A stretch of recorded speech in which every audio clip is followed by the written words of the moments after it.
RCB versus CSK. RCB কিন্তু 218 runs করেছে at the end of the first innings নিজেদের 20 ওভারে কোটায়। অল অফ দেম প্রত্যেকটা প্লেয়ার কিন্তু নিজস্ব পারফরমেন্সেস দিয়ে চিপ ইন করেছে।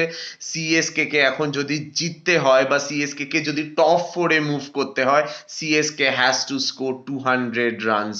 200-এ কমে যদি আরসিবি রেস্ট্রিক্ট করতে পারে সিএসকে কে, তাহলে কিন্তু RCB will actually make it to the top 4। We have to wait and see কি হয়।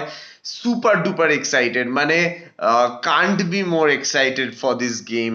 তোমরা কি চাও? তোমরা কি অ্যাকচুয়ালি বিরাট কোহলি ফ্যান্ডামে বিলিভ করো? তোমরা কি চাও যে বিরাট কোহলি এবার টপ 4-এ গিয়ে আইপিএল ট্রফি, তারপরে কম্পিট করে আইপিএল ট্রফি তুলুক, নাকি তোমরা চাও যে ধোনি এবারও থালা এবারও টপ 4-এ যাক আর আইপিএল ট্রফির জন্য কম্পিট করুক ফর দ্য 6th টাইম?